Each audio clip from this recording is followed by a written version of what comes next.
prime now, and there were chaotic scenes at Parliament's Appointment Committee after heated exchanges between the members and leadership of the committee. The minority had raised questions about the number of judges President Akufo-Addo was appointing to the court, insisting the process adopted was unconstitutional. Parliamentary Affairs correspondent Kweku Asante has a wrap of proceedings. There were near chaotic scenes at the Appointment Committee today when two persons nominated by President Akufo-Addo came to take their term. First, the minority did raise some preliminary objection and even moved the motion. According to Mahama Yaga, NDC MP for Boko Central, who is also a member of this committee, the mode that the president has adopted in appointing new persons to the Supreme Court has been unconstitutional. Please, we are not here doing partisan work.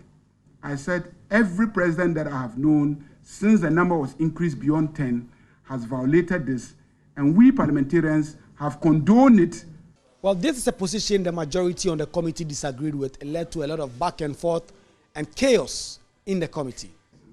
Until you put the motion to a vote, there will be no vetting. And if you want to disrespect the rules of Parliament, and members of this committee, well, let's do it. But we are not going to throw the rules of Parliament away. There's a motion on the floor. No. And we are going to vote on that motion. You have no rules. Who doesn't have a right? You bring the citizen to order. This committee has no power to entertain a motion aimed at stopping proceedings. For emphasis, I rule that preliminary objection is hereby dismissed as same is without merit. Thank you very much. This ruling was posted on a Facebook page of a known journalist an hour ago. And I can tender this for the sake of the protection of the person. This is unacceptable. This is scandalous. Eventually, after so much back and forth, an agreement was reached, a vote was taken, and at 7-7, the vote was tied, and the motion that the minority moved was lost, and so the vetting had to proceed. Justice Issa Benasco was the first person to take her turn before the committee, answered questions on her judicial philosophy, answered questions on judicial corruption, and a host of other questions put to her by members of the committee. Honorable Chair, it is my view that law is tied to life, and therefore, as much as possible, in interpreting the Constitution, one must do it in a manner that will not undermine the social benefits that the law was intended to achieve. The report on these two justices is set to be put before the House when they return for the emergency sitting, or when the House resumes substantively at the end of October or early November. And the minority have already been insisting that it appears the president is intent on packing the Supreme Court with persons that have his own political philosophy. Reporting for Joy News, Kweku Asante, Parliament House, Accra.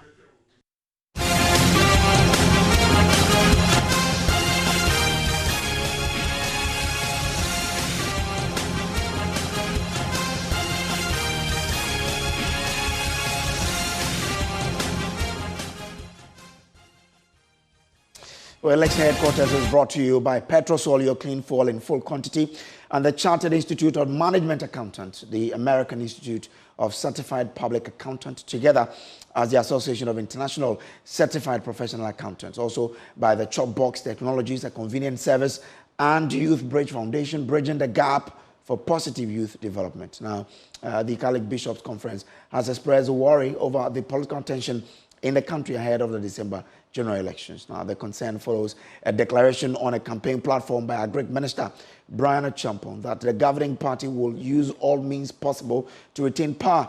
Reacting to that declaration, a member of the NDC's communications team, Malik Basintali, responded with comments laced with threats and subtly directed at the Agric Minister, but President of the Catholic Bishops' Conference, Most Reverend Matthew Jemfi, speaking on the AM show on this channel, said the development is worrying. We are very concerned because when such tensions build up and it is not controlled, then ultimately it explodes and we all suffer. Like the Catholic Church, we have started more and more educating people at the grassroots, not to be further for the intemperate language of the political activists. It is only when we feed and we respond and we give heed to what they say, then they can use us to cause violence and other things to destroy our happiness. So recently, we had a meeting at the National Peace Conference just 2 weeks ago on the election. We invited many people, civil society, etc. We invited the two political parties to be there, to be witnesses to what is going on and for us to hear from. Unfortunately, they didn't turn up. The two major political parties, they should respect Ghanaians.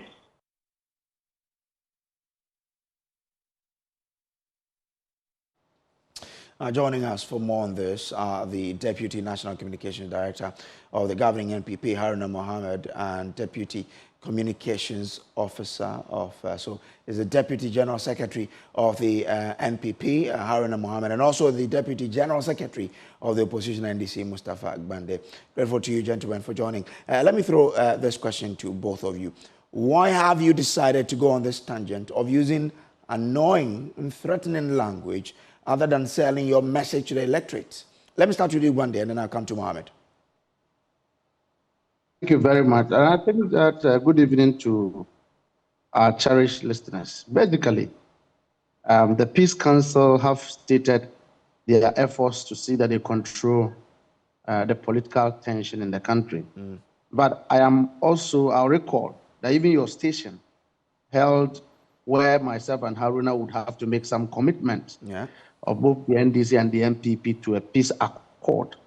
Look, at this critical hour of our country, one would have expected that government to be busy campaigning on issues and accounting to the people on the basis of policy, performance, and the life of Ghanaians. But for that statement, and this is not the first time they are making such statements. The president himself have made it. Several other people have made it. Brian Achampon, this is the third time he's made that statement. And we think that that statement has a lot of substance, particularly when a cabinet minister is sending such a signal that despite the fact that we are aware of our electoral processes in Ghana, well defined in both constitution and laws from parliament, there are people who believe that they can use all means to win an election. For us, it's an affront to our democracy. For us, it is dismissive of a peace accord. And for us, it doesn't order well for our society. And then, but Gwande, my question to you was, why have you, both of you, decided to use, quote, intemperate language instead of selling your message to the electorate? Well, I think that Malik was quite a bit manageable with his statements towards Brian Achampon. There are many of us who feel that if he made himself available, then would have to prove who is more prepared for the election. And we say that if you want, let him go and declare a by-election in one of their constituencies, and then use that principle of they will use all means possible. Look, the NDC is having scars of abuse, scars of maltreatment. 9 people have died, only to make President Akufo-Addo a president. Till today, there have not been any investigation on these people. So when we hear such commentaries, it doesn't just ignite pain, it also goes to insult our tolerance. Okay. And that we can't sit in our own country and allow a government in power continue to threaten us in the manner they do. All right, grateful to you, Mustafa. Let me hear from Haruna Mohammed. Why has your party decided to use this sort of language instead of selling the message that will get Ghanaians to vote for you?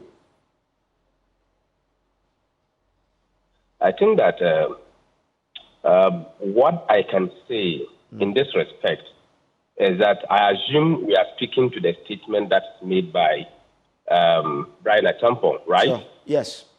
He said, and I quote, "We will do whatever it takes to win the elections." Right? We will do whatever it takes to win the elections. We are a political party that has pastors, imams, and traditionalists. Whatever means we would take to win the elections, we would do. Since when have we ceased to ask our traditional leaders, pastors, to pray for us to win elections? Since when has politicians stopped moving from village to village, community to community, hamlet to hamlet, to hammer on your works to the people? And when you say you are going to do whatever it takes to win an election, well, Haruna, this comment is coming at the back of one that the same person authored some months ago, in which he made comments such as they would not hand over power to the NDC. So if you make such a comment and you follow it up with this one to say that you win by every means, I mean, is that a fair comment to you? He did not say we will not hand over to the NDC. Has NDC won power and we are handing over to them? No, he but has not said so. He said that the NPP would win the elections and hand over to an NPP government. Ask my brother, in their party constitution, they have formed the party to win elections. And I'm surprised. I have my brother's audio here when he was in Nkwanta. The same statement he made within the Nkwanta stretch. All right. He spoke about Nitwul. And if you allow me, I would have played it. No, it's fine. It's fine. So let me ask you. Let me ask you why the two of you boycotted peace talks initiated by the bishops. I have not cited any invitation on that, and I have been one person that the General Secretary has always delegated if he's not present to go. I have attended several peace meetings of that nature, and this one has not come to our notice. Okay. If it had come, we would have respected the invitation of the Peace Council. Okay. With respect to that. I have attended more than 5 of this particular Peace Council meetings. I'm grateful to you, on several Mohammed. occasions. The last I'm grateful. Bande, did you see this letter? Why didn't you attend? No, to the best of my knowledge, we have a conflict resolution department as well as an elections department. Some of these things have been referred to those departments to deal with. Okay. The last time I checked, lawyer Amalba and his team were at Peace Council meetings, so I have no record. This is by the bishops. That bishop conference, I have no record that there have been any boycott of such. Maybe their notices didn't get to the political party. Okay, I'm grateful to you, Bande. I'm grateful, Bande, for joining me. You and Mohammed all. Moving away from this, revered chief and Agbomafia of the Asogli State, Tobias Feathered 14th, has waded into a controversial Agyapadie document debate, stating that while it is difficult to believe what is contained in the document, certain experiences, including those involving his own company, suggest the contrary. Speaking during a visit by the NDC flag bearer John Mahama, who is currently touring the Volta region, the former president of the National House of Chiefs expressed his concern over the numerous scandals affecting the country, describing them as, quote, extremely embarrassing, unquote. He praised Ghanaians for allowing democratic processes to take their course. I find it difficult to believe that that was a genuine document. But of course, certain things that we go through give us thoughts to the contrary. In 2019, thereabout, we received a letter for us to sign, pre-written in our name to resign from the group of companies that advise government on its bond issues. That came as a shock. So when I reflect on some of these things, then I begin to wonder. And only about 2 months ago, Yoko was at a small factory that we own in Tema, Pioneer Kitchenware. We're just majority share owners of a company that is going through hard times, closed down. We're thinking of reviving it. And Yoko was there because PKL allegedly was owing rates to Tema Development Corporation. And you wonder, what did Yoko have to do with indebtedness of a small company to, So when you look at all of these things, then you begin to rethink about your view of Agyapadie. Maxwell Agyapadie is embedded with the John Mahama campaign team, and he joins me live now. Agyapadie also criticized the government for making what he describes an knee-jerk and politically biased decisions. Maxwell, can you give us more details?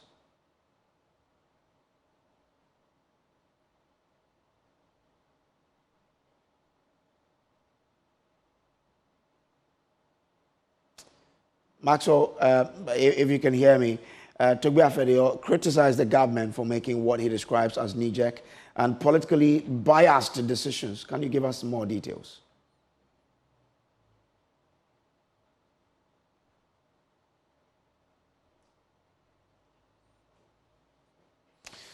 Okay, so we're still on with Maxwell Agyapadie. We're expecting that we'll rectify the line so that we can speak to him. But away from that, the NPP flag bearer, Dr. Mahmoud Bawumia, has been described as a man of integrity who abhors corruption by nature. His running mate, Dr. Matthew Opoku Prempeh, who publicly defended his credibility, said he will not be corrupted by power, neither will he countenance corruption under his administration if elected.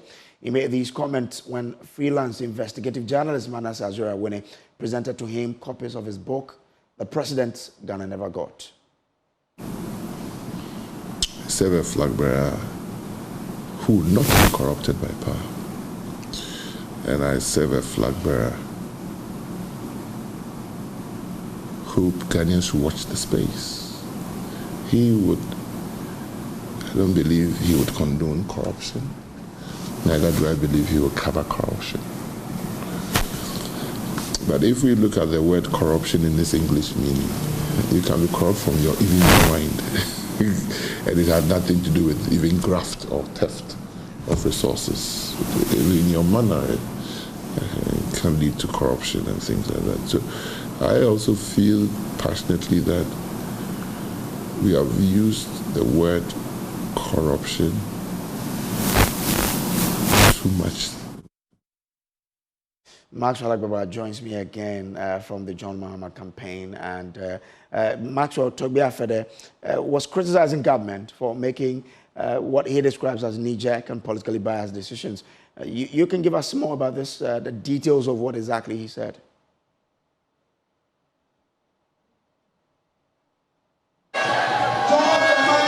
Well, Grace, perhaps asking what the NDC flag bearer, John Mahama, has been up to here in the Volta region. His first port of call was in the North constituency, that is the constituency from where some of the people it's a member of Parliament. From there, he moved to the whole West constituency, where Emmanuel Bedra is a member of Parliament, and then to the whole Central constituency. And now we're back here at the whole Technical University, where they've replicated what we witnessed yesterday at the Arena, where he met young people and discussed issues affecting them, like unemployment, education, health, entrepreneurship, and many more. What you can see here, it's the main auditorium here at the whole Technical University. And you can see hundreds for the technical challenge that when we do rectify it, we'll come back with that. But with less than 4 months to the general election, the race between parliamentary aspirants across the 275 constituencies of the country is intensifying. Constituents are making demands expecting candidates to address their concerns. In our focus on the Ashaiman constituency, we find residents divided over whether to vote, while both the NPP and the NDC aspirant believe they deserve to lead. Here is an excerpt from the 30-minute feature on the Ashaiman constituency. Today, we are bringing you a comprehensive overview of the Ashaiman constituency here in the Greater Accra region. This constituency is bedeviled with a number of numerous developmental challenges, ranging from deplorable state of roads, health infrastructure, and overpopulation. So the question we are asking residents today is this: what will inform their votes in the upcoming general election? What's going to inform my vote in 2024? Maybe I might not even vote, because the road in Ashaiman, I don't know whether we are part of Ghana or not. For so many years now, almost 5 years now, this road, they haven't done anything about it. Inadequate educational infrastructure across the constituency is a major concern not only for parents but students as well. Before we come here every morning, the distance from where we are to this place is about, let's say, 3 kilometers. Very far. Up to now, Ashaiman, we are not seeing any development for Ashaiman. As you can see our market here. We are sitting, we are sleeping. The market is not going. The NPP has a new candidate, an educationist, Justice Kinesal, who comes face to face with the two-term incumbent MP, Ernest Nogbe.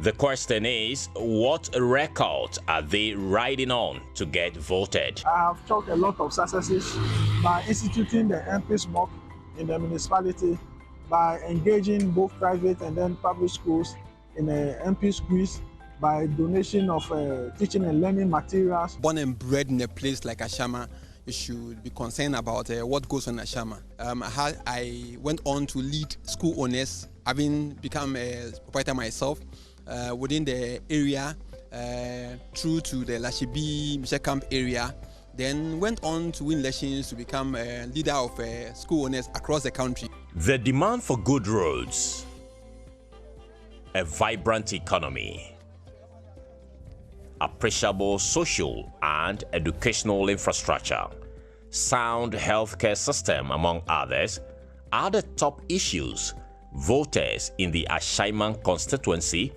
would hinge their vote on come December. Now, the full documentary airs on 15th August 2024 on the Joy News channel at 8:30 p.m. We'll take a break here. We'll be back with more. Please do stay.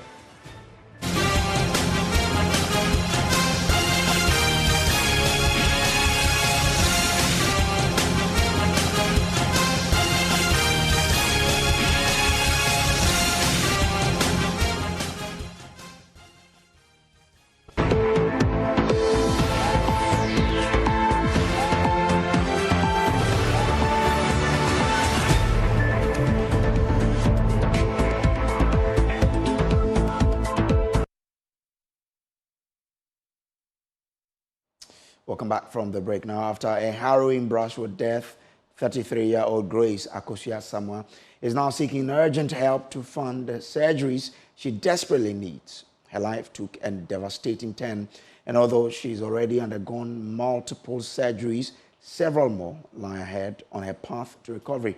Despite the physical and emotional challenges, Grace is slowly regaining her confidence. Now she's reaching out to the public, hoping that her story will inspire generosity and support to help her complete her medical journey. My colleague Adobia Asare visited her home and has filed this report.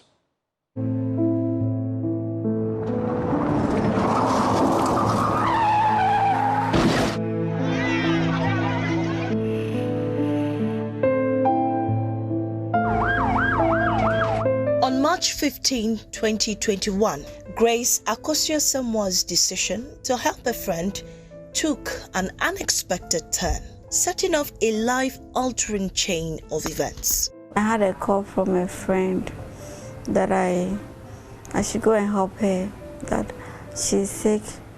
She had a baby, the mother is sick and no one is around, so I should go and help her. And I packed my things and set off.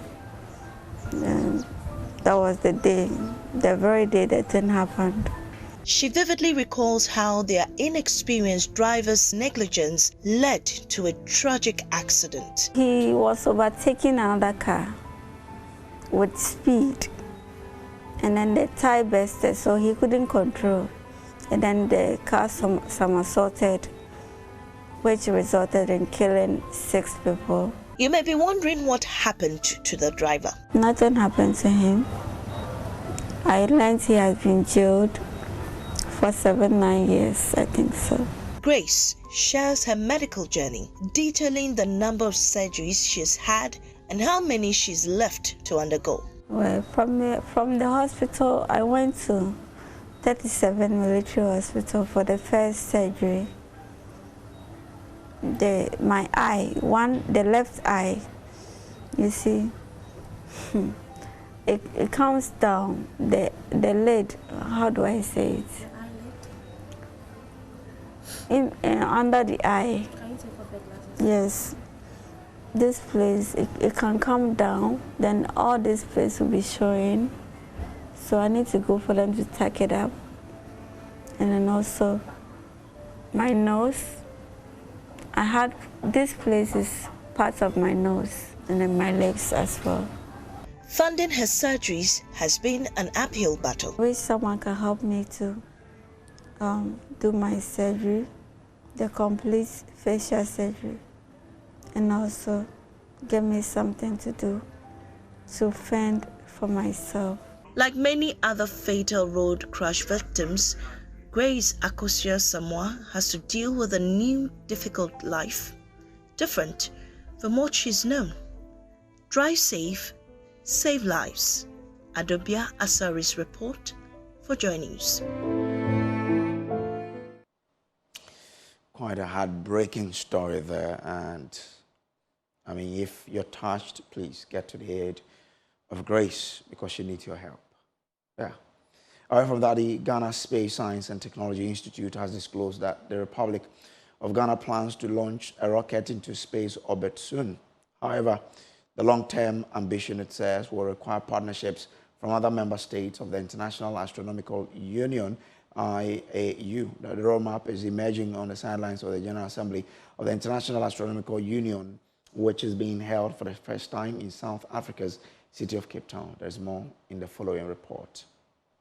For the first time in 105 years, Cape Town, South Africa is making history as the first place on the African continent to host the International Astronomical Union General Assembly. The forum is the largest global platform for astronomers, scientists, and researchers to discuss advancements in astronomical research and foster international collaboration, bringing together more than 2,000 experts from 82 countries. Joining this year's forum is a research scientist at the Ghana Space Science and Technology Institute, Dr. Naomi Asabri Frimpong, who tells Joy News that the summit will make astronomy more accessible to the African continent.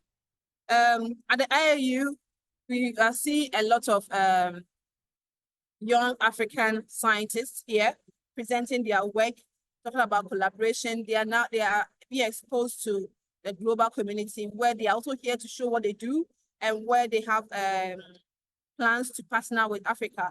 And so this IAU conference is a great opportunity to make astronomy more accessible to Africa and also to the students and young researchers who are in this field. Many African countries harbor the hope that giving the right resources, they could advance their space technology. This includes the Ghana Space Science and Technology Institute, the first space exploration and astronomy agency in Ghana, which hopes that it could do more in the field and possibly fly a rocket to space to the International Space Station one day. Ghana does plan to go to space. However, we will need a lot of investment in space technology, in space engineering, communication, and research, because our infrastructure right now doesn't support going to space as far as like the International Space Station. We can send cancers like the Ownership University has done, but with more investments, we can't go to space. Yes. You know, Ghanaians are really brilliant. We have a lot of potential and we are able to do a lot, even with the little that we have, little infrastructure that we have in our country. So with support from the government, with support from the communities, support from the public, and our own research and universities, Ghanaians can contribute a lot to the international scientific community. And so I don't think we should look down on our scientists or our researchers. They are doing a lot, even with the little that they have. And so I think we can do more with more support. And that's all in our package for you tonight. There's more on myjoyonline.com. Today we have a special extended bulletin for you. Up next is Point Business. Do stay tuned.